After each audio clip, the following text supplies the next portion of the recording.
There was a pastor who was visiting a person at the church, a family, and one of the members of the family, he was really trying to show off how reverent and devout the family was.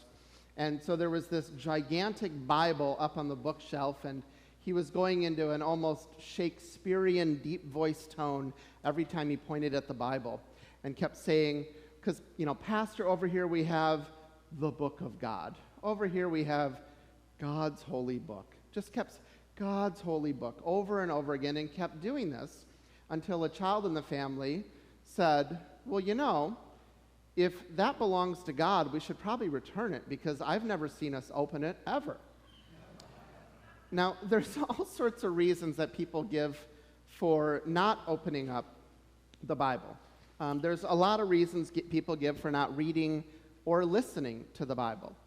And so today, when we're talking about the concept of read in this Faith 5 things, share, read, talk, pray, and bless, reading doesn't just mean we physically look at the pages ourselves. We could be listening to it. The early church certainly listened to the scriptures being read to them. The ancient Hebrews would gather, and the priests would read the scriptures to people. Sometimes they would, every year read through the entire book of the law, and the people would just hear it and absorb it. Early Christians would absorb hearing an entire gospel read over the course of 2.5 hours, just hearing the entire story of Jesus in one sitting. So it doesn't just mean physically reading it. In fact, sometimes we can't physically read or we can't physically listen. What we're really talking about is, one way or another, engaging the scriptures and gaining the knowledge from the Bible, somehow gaining that knowledge. But as we go into it, what I'll share with you is this: 4 reasons why people say we should not engage the scriptures. According to certain studies, people give reasons why they don't read the Bible, why they don't want to do it, why they don't think it's important at all. So we're going to go through 4 of the top reasons, and then I'm going to show you why those are really just bad arguments. And so here we go. The first argument is the Bible is too confusing. The Bible is confusing. If you want confusing, okay, my daughter is starting to do 7th grade math. Now, I heard somebody say recently, and this is so true, you open up a kid's math book when they want help in school, you don't remember any of the knowledge, but that emotional terror does come back very fast, doesn't it? You want something confusing, do that. If you want something confusing, try to understand the IRS instruction manuals. If you want something confusing, try to understand healthcare law. Do people really not like things that are confusing? If people didn't like things that are confusing, why was the TV show Lost so popular for so many years? Especially that terrible ending.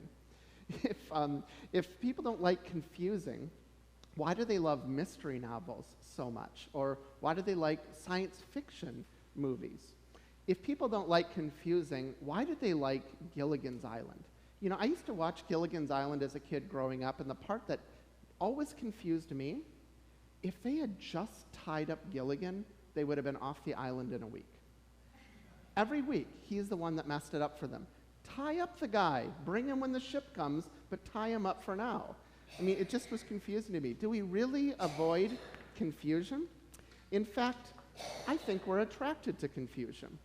And quite frankly, most of the Bible really isn't all that confusing. Some is, but not all. In the book of Jonah, it says that God is gracious and merciful, slow to anger. God is gracious and merciful, slow to anger. Is that confusing? Now, it might be incredible and awe-inspiring.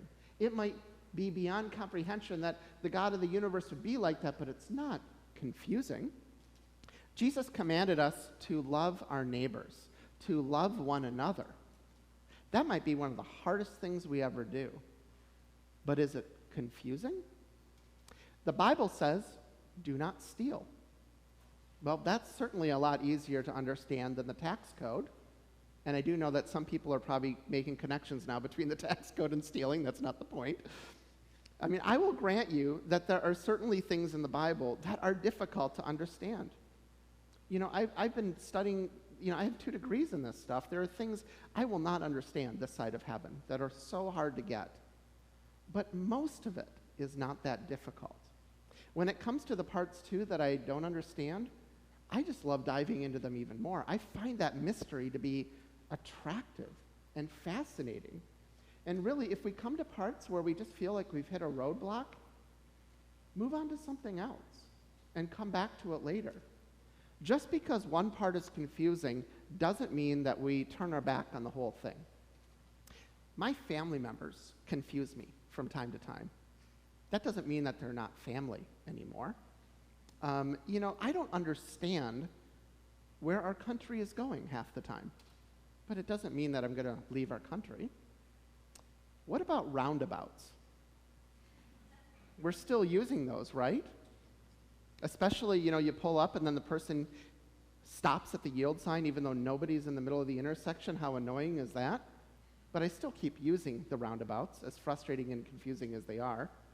In fact, Paul even tells us in 1 Corinthians, God is not the author of confusion. God's not trying to confuse us. So it's not really a good excuse to say, I don't engage the Bible because I don't understand it. If we find it hard at parts, start with a place that we get. Martin Luther had a way to explain this. He said, I study my Bible like I gather apples. First I shake the whole tree so that the ripest will fall. And then I shake each limb. And when I've shooken each limb, I shake each branch and every twig, and then I look under every leaf. It's like this. I search the Bible as a whole, like shaking the whole tree. And then I shake every limb, so go from book to book. And then I shake every branch. So I pay attention to each of the chapters. And then I shake every twig, meaning I make a careful study of the paragraphs and the sentences and the words and their meanings. Maybe the problem isn't that the Bible is confusing, but that people really aren't spending time shaking all the branches and shaking every twig to try to figure out what's really going on. The second argument is that the Bible is not relevant. I really actually don't get how people could make this argument. Yes, the Bible was written over the course of 1,000 years by many people, written down, and there's 66 books in there. Many cultures that we struggle to understand, but that doesn't make it irrelevant.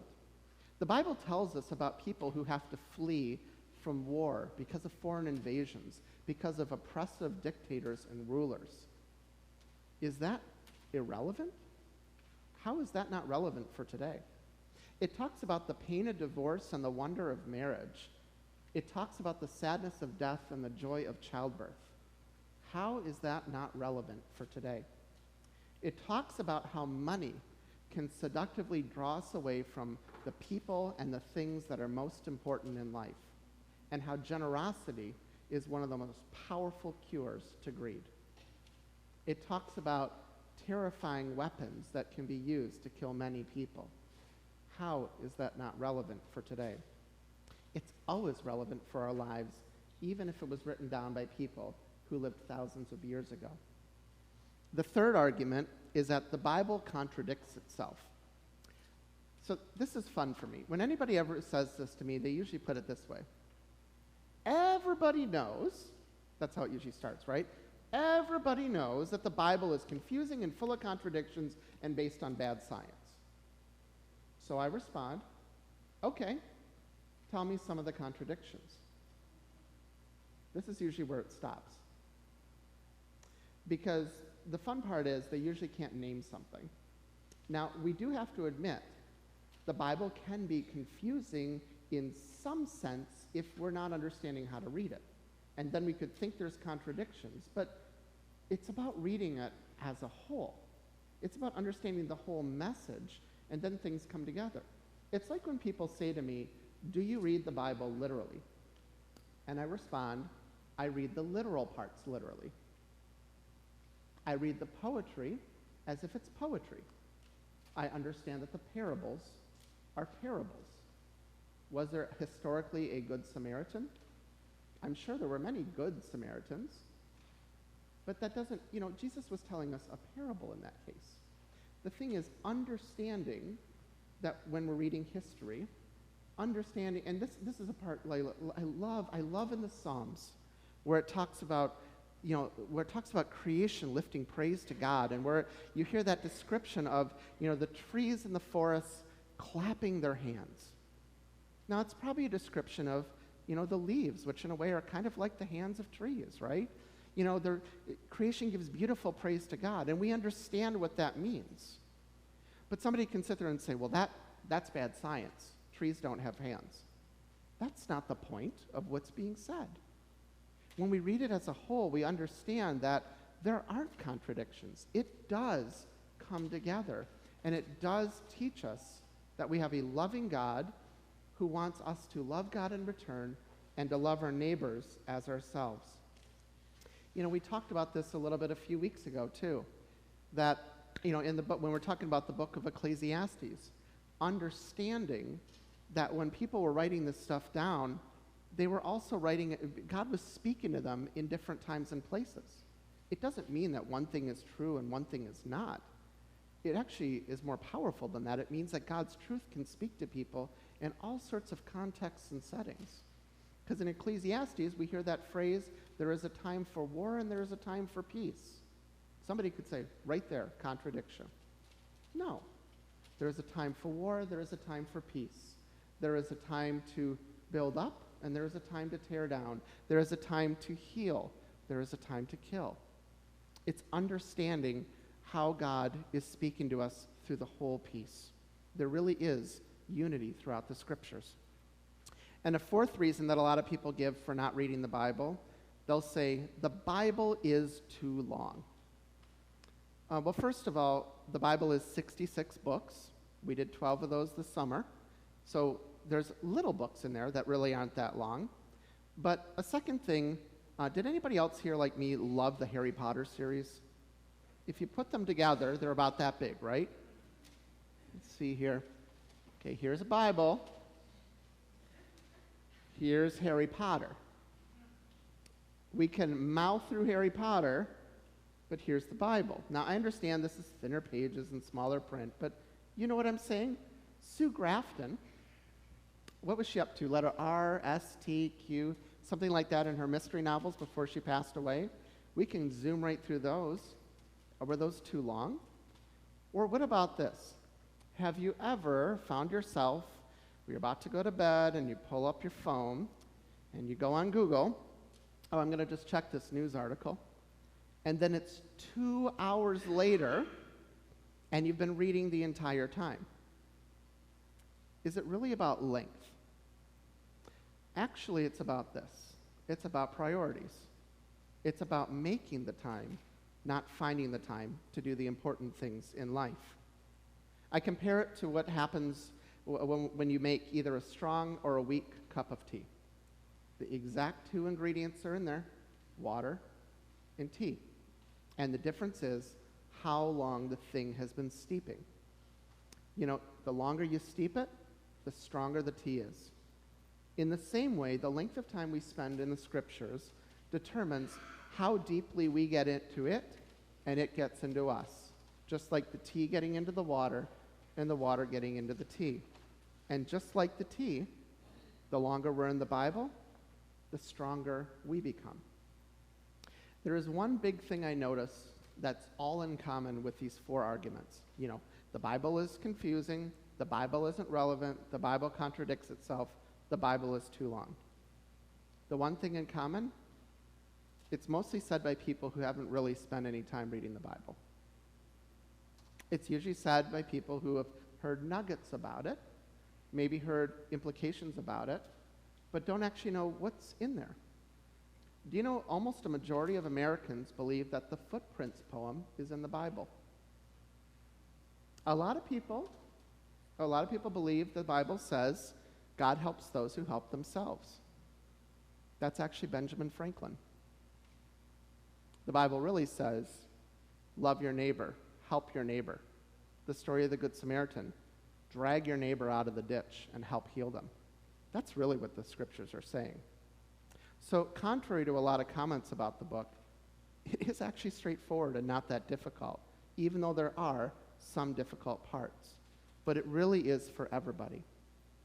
It's kind of like if you were studying a concerto, a Beethoven concerto. Studying the Bible, it can be enjoyed by a child, but you could put an entire lifetime of study into it and still find more and more things.